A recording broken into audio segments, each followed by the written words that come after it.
Brazen afternoon shooting in Overbrook. One man in critical condition, another person in police custody as a neighborhood is left deeply concerned by the news. Good afternoon. This is CTV News at 5. I'm Stefan Keys. Right now, a man is trying to survive a life-threatening bullet wound after being shot in broad daylight. The crime scene unfolding in the Overbrook neighborhood just east of Ottawa's downtown core. CTV's Austin Lee joins us live from the scene on Prince Albert Street with the latest. Austin. Yeah, Stefan, we're here, as you mentioned, on Prince Albert Street. We're in the 300 block of Prince Albert Street, and as you can see behind me, that's where the shooting took place. As you mentioned, in broad daylight. It happened just after 1 o'clock this afternoon, and we know that one person is in custody. Police are obviously still here. They have a good section of this block cordoned off as the investigation continues. Now, I mentioned that one person is in custody, and police say that there is no threat to public safety, but one man was found with critical injuries, according to paramedics. First responders worked to stabilize him at the scene before he was taken to hospital, and some of the debris from those life-saving efforts remains on the scene here still. Again, all of this happening in the middle of the day, leaving witnesses stunned. It's kind of scary, especially happening so close to home. We heard a pop, and we came out to see what was happening, and there's a gentleman just laying on the floor, and unfortunately, yeah. Police responded pretty quickly, and it's just kind of scary. Just shocked, to be honest. Like, just pulled up for us to do a job, and don't see this every day. Now, police are asking people to avoid the area as their investigation unfolds. Again, one man is in critical condition. We still don't know the age of the victim, and we don't know anything about the suspect at this time, but we'll be talking to people in the area and working to learn more about this developing news, and we'll have those updates at 6 o'clock. Stefan. All right, looking forward to anything more you may have. CTV's Austin Lee reporting live on location. Thank you, Austin. Also, Ottawa police are investigating after a man with stab wounds boarded an OC Transpo bus in Lowertown this morning. Emergency crews were called to Rideau Street near Friel Street just before 11 a.m. Paramedics say the man was suffering from serious but non-life-threatening injuries. He was brought to hospital. There's no word on any suspects or arrests at this time. And OC Transpo is taking steps to prevent drug use in its public washrooms, as well as beef up security at certain stations. CTV's Katelyn Wilson is here with everything you need to know. Katelyn. Stefan, after washrooms were closed for several weeks because of vandalism and safety concerns, the city is looking at installing blue lights, which would make it harder for drug users to find veins. On top of that, OC Transpo is planning a makeover of Rideau Station, including new signage, changes to security cameras, and a dedicated office for OC Transpo special constables. The new office comes as OC Transpo expands its visible security presence across the system. In recent weeks, the transit agency launched a community visibility team made up of 5 special constables and a sergeant patrolling by foot, bike, and transit. We spoke with some riders today about the changes. Here's what they had to say. It doesn't feel very safe at all, like especially being like a young woman. Like, it's very much that you have to keep your eyes out for everything, and it's just not the experience you want to have when you're trying to just commute like to your daily life. The cleanliness, like sometimes you walk down there and there's like spit all over the floor, which is not that enjoyable. I tend to avoid because it's very the layout isn't the greatest, and it tends to be difficult to navigate. CTV News reached out to OC Transpo for an interview, but was told it's too early to comment. The transit agency says the Rideau Station refresh will take place over the coming weeks. Councillors are expected to learn more details at next week's Transit Committee meeting. Stefan? CTV's Katelyn Wilson reporting. Thank you. In the meantime, there is a minor update on the O-Train extension out to Orleans. OC Transpo says staffing levels are now sufficient enough to conduct trial running along the east extension. But there's still no timeline for when those trial runs would start, and no word on when the LRT extension into Orleans will be ready to open. Ottawa police have arrested a 64-year-old for sex crimes that allegedly happened while he served as a pastor at a local church. Police say the investigation involves minors and would have taken place between 2001 and 2005 while he pastored at the Chinese Christian Church on Empress Avenue between Somerset and Primrose. Details of the case were released earlier this week. Today, police say James Andrew Evans has been arrested and charged. He's also known as Pastor James or Dr. James Evans. Investigators are concerned there could be more victims. Prior to Ottawa, he served at a church in Toronto. So-called renovictions are still a hot-button issue down at Ottawa City Hall, and now staff are being directed to draft a bylaw to address the issue. Renovictions are when a landlord forces a tenant to move out under the guise of needing to renovate, when the true intention is to push a long-time tenant out in order to bring a new one in they can charge higher rent. Someone who may be in the same place for a long time can be subject to annual increases, but those increases are capped and often don't match the current market value. And one councillor in particular says it's a growing problem in need of attention. Numerous jurisdictions, including Hamilton, Toronto, London, have developed bylaws that are complementary with provincial law that basically say we want you to take this step first to ensure that you actually need vacant possession. If you're going to kick someone out of their home, you really need a good justification. You just need to show your permit, which frankly, if you're doing significant renovations, you'd have to do anyway. The draft bylaw is going ahead, even though staff suggest recent amendments to the Residential Tenancies Act is enhancing protections for tenants. A committee has asked for a draft to be tabled on July 8th. Even then, council will have the final say on whether it's necessary. The NCC says no cottage, no problem. This summer, you're going to see more urban docks as it expands swimming access across the capital region. And the news is making a bit of a splash. CTV's Tyler Fleming has full details. Tyler. Yeah, Stefan, I'm here in Gatineau at the Museum of History, and boy, it is a hot day. Wouldn't it be nice to be able to take a plunge in the Ottawa River? Well, soon you're going to be able to. When I walk or bike, I can have a dip. 2 new locations, docks, are being added by the National Capital Commission. The other right across the river at the East Wharf near the base of the Rideau Canal locks in downtown Ottawa. Now, the addition builds on the popular swimming docks at Dow's Lake and the NCC River House. I live in the city and I don't have a car, so it's really hard to get out to Gatineau Park, so this is the next best thing. The NCC says more than 1 million visits were recorded at its waterfront sites last summer. And part of it's important to recognize that not everybody has a backyard or a balcony, and people want outdoor space and places to go to. So we're creating that opportunity. Now, the one over in the east is expected to open mid-June, while the dock here at the museum, well, the hope is for July 1st. And I can tell you, if it's a hot day, I'll be jumping in. Stefan? I bet you will. Thanks, Tyler. Our parents basically pay fees for the kids to play, so theoretically you have the taxpayers paying for the porta potty that I think the city should provide. Coming up on CTV News at 5, when park users need to pee but have nowhere to go. We'll tell you why a group is coming together to fund a portable washroom when they believe it to be a municipal responsibility. And Jackie Pears is out at the annual Taste for Hope event at the Brook Street Hotel in Canada tonight. Jackie. Thanks so much, Stefan. You can see how gorgeous it is outside here. And yeah, we could use that dock about now because temperatures, yes, they are way up in the high 20s. Taking a look here in Ottawa, about 28 degrees. Cornwall, Brockville, 26, slightly cooler in Kingston at 23, but mix of sun and cloud really dominates all of eastern Ontario. Now, taking a look at the overnight, still fairly mild temperatures, 15 for the overnight, few clouds in the sky. Tomorrow, another warm day. Yes, we are likely going to hit 31 degrees with a mix of sun and clouds. So get that sunscreen out. You don't need the umbrella unless you want to cover that sunshine. We'll get a closer look at your long-term forecast in just a bit. Stefan. Thank you, Jackie. Here's what you need to know. Shawarma Fest is happening this Sunday on York Street in the Byward Market.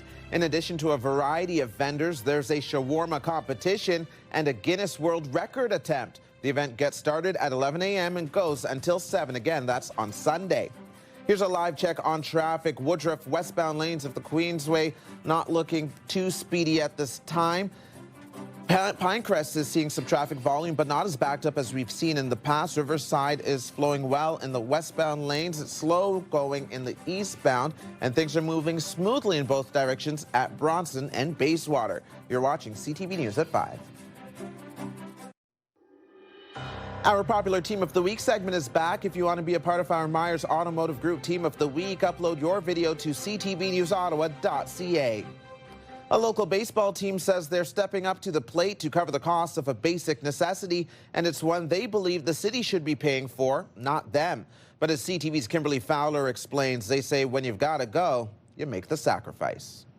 Tovett Park in Blackburn Hamlet has 3 baseball diamonds and 2 soccer pitches, but no city-funded public washroom. If it was up to me, it'd be at least 2 or 3, but one at least does the job. The Ottawa Patriots baseball team uses the park all summer long, Paul Villeneuve says the park can see up to 100 people during peak hours and on weekends throughout the season. When we have out-of-town teams coming in, it's pretty embarrassing that when we go to their ballparks, the facilities are already there. Then we have to ask them, well, you have to go to a local restaurant or Tim Hortons basically to use the washroom because it's not there. The baseball team has paid for a porta potty for the better part of a decade, and last season the city covered the cost. Now, because of what the city says is low usage, it has opted not to pay for it again this season. That leaves the team footing the bill for one, about $350 a month. Oof, what a relief. Last year, City Council passed a motion securing citywide funding to extend hours at existing bathrooms in parks and rec facilities or to install porta potties. We need more and more bathrooms in our city, and we need staffing to make that happen. Each ward gets funding for roughly 3 porta potties a year. City data and local partnerships help determine where they go. We want to look at, is this park a district park? Are there multiple user groups? Is it something where we don't have the opportunity to partner with a sports entity or a community group? And our parents basically pay fees for the kids to play, so theoretically you have the taxpayers paying for the porta potty that I think the city should provide. Right now, there's no plan for the city to do that. We want to see progress, and I'm sure that we'll continue to see investment in bringing bathrooms to each park. But if they're willing to partner with the city, that would go a long way in terms of providing a facility on site. Kimberly Fowler, CTV News. And that brings us right into today's radio question of the day. CFRA's Ottawa Now listeners are being asked, do Ottawa's parks need more public bathrooms or porta potties? Talking about public washrooms, I think we're ignoring the fact that we already have tons of washrooms in Ottawa at restaurants and gas stations and that type of thing. The issue is they only let customers use them. Maybe a tax credit or some type of incentive to ensure that businesses actually allow the public in to use those existing washrooms. All right, it's time to go off script with Christy Cameron. Your thoughts, Christy? Well, I mean, look at that story that we just aired on CTV. You can't stay and cheer on a baseball game or really anywhere for any length of time if there's no toilet. We all have to go. It's a human need.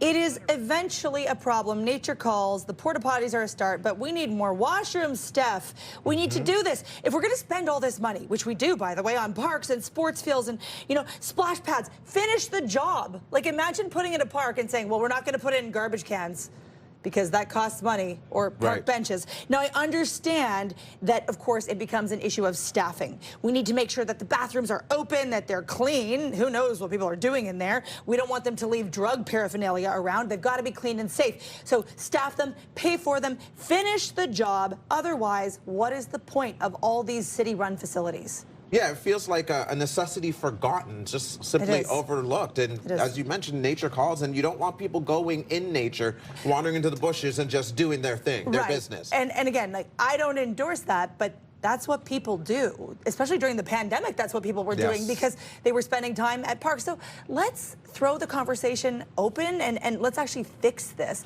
as opposed to talking about it. The reality is we also have a lot of city-run bathrooms that are there. They're built. We don't have to build the buildings, but they're locked all the time. So just open them. Figure out a way to open them. Thank you for this, Christy. And you can join the conversation. Leave a comment through the Talkback feature on the iHeartRadio app. You can listen live to Christy Cameron on News Talk 580 CFRA weekdays from 2 to 6. And now watch Christy's segments anytime on YouTube. Subscribe to the News Talk 580 CFRA channel.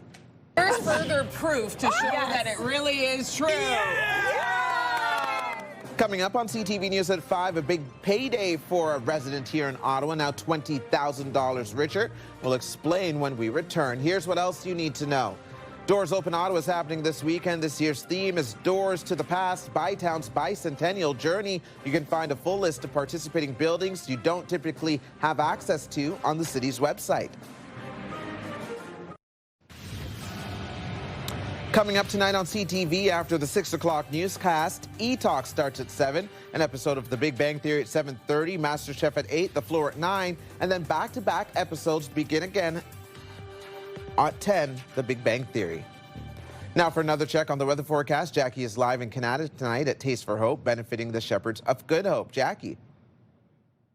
Well, thanks so much, Stefan. Yes, events will be getting underway in the next hour or so, but right now we're enjoying the view from the balcony here. And if you have been out and about for the last couple of days, the weather has been quite gorgeous with the sun moving through and these temperatures in the high 20s. Here's a live look through our Centennial Glass Sky Cam where it is 28 degrees. We are looking down at Sussex Drive. There is a slight breeze in the air, but again, no strong winds. It's pretty nice if you are planning to enjoy this evening out and about. Here's what we can expect for tomorrow. Yes, another sunshine day. Things are starting off around 15 degrees, and by noon we're going to increase the temperature about 25. Things are going to cool down in the evening, getting down to the low double digits, but for the most part it's going to be quite comfortable weather for the first week of June. And now in the valley, about 10 degrees overnight, few clouds tomorrow, daytime high of 29 degrees with a mix of sun and cloud, 26 as well for the Seaway, and it will continue on,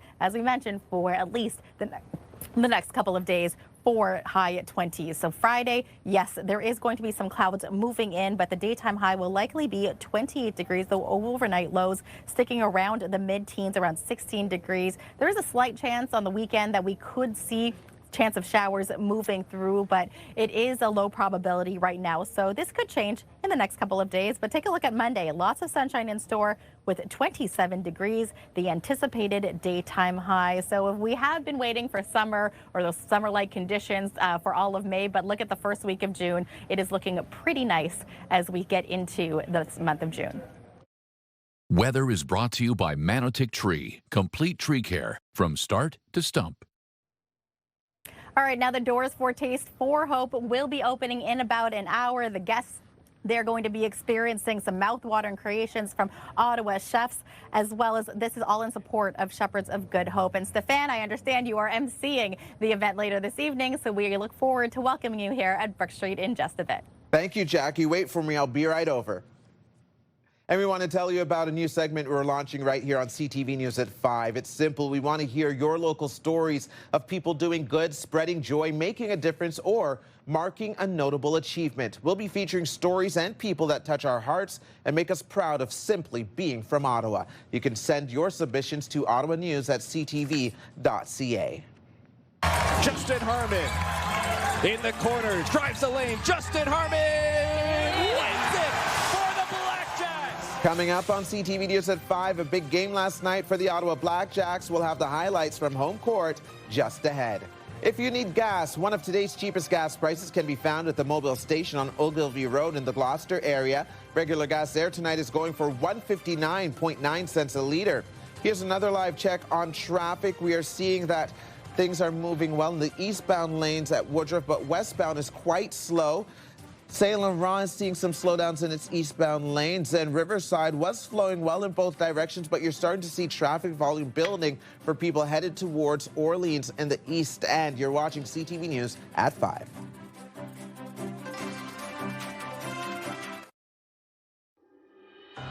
Here's another live look through our Centennial Glass Sky Cam. Temperature right now a steamy 28 degrees. And it's time now for a look ahead to CTV News at 6. Here's Patricia Bull. Thanks, Steph. Here's what we're working on for 6 o'clock. We came out to see what was happening, and there's a gentleman just laying on the floor, and unfortunately, yeah. Police responded pretty quickly, and it's just kind of scary. We'll have the latest from the scene of a daytime shooting in Overbrook where an adult male was found with critical injuries early this afternoon. Ottawa police say they do have one person in custody. I didn't even know what was going on. I just knew that they were having difficulty getting her out. And when they finally did get her out, she had no vital signs at all. Tonight we meet 6-year-old Ziana in our countdown to Saturday's CHEO telethon. She experienced oxygen deprivation and seizures at birth, and at the age of 3, excruciating back pain. Ziana is now thriving, receiving the care and support she needs at CHEO. CTV's Kimberly Fowler will share her story. I'm lost in the way you move. And we'll introduce you to our Myers Team of the Week. Tonight's team, the Oz Ultimate, this U18 competitive ultimate Frisbee team, bringing energy, grit, and passion, and sharing their love of the sport. All of that and more is coming up tonight on CTV News at 6. That's right after the early edition of CTV National News with Amanda Lang at 5:30. Steph. Thank you, Patricia. Now the final 5 other stories we're following today. Canada has a very strong legislative regime against forced labor in supply chains. That's Prime Minister Mark Carney responding to the United States proposing new tariffs on dozens of countries, including Canada. The move is over concerns that Canada is failing to uphold a ban on forced labor. Canada, Mexico, Taiwan, and the UK are among countries that could face a 10% additional duty. Gas prices spiked here in Ottawa and across the province today. Prices are up around 8 cents a litre, bringing the price at some stations in the capital to around 174.9 cents for a litre of regular gas. Canadians for Affordable Energy President Dan McTagg says prices could increase another 2 to 3 cents a litre on Thursday. The fluctuations are linked to the ongoing conflict in the Middle East. Justin Harmon in the corner, drives the lane. Justin Harmon wins it for the Blackjacks. A thriller last night at TD Place Arena as the Ottawa Blackjacks hosted the Vancouver Bandits. Justin Harmon scored a whopping 36 points for the Blackjacks, including the dagger that gave the team the final points, leading to a win. Final score 114 to 105 for Ottawa. The team's next game is on Thursday night right here in the capital. Tim Hortons is shutting down its latest credit card program 3 years after it launched. In an email to customers, the company says the program powered by Neo Financial will shut down on October 1st. It says the cards will still work after that time, but they'll be managed by Neo and transactions won't earn Tim's reward points. This wasn't Tim's first credit card program. The company put on a splashy launch for its Double Visa card in 2014. It was discontinued in 2019. There she is. Welcome, Sandra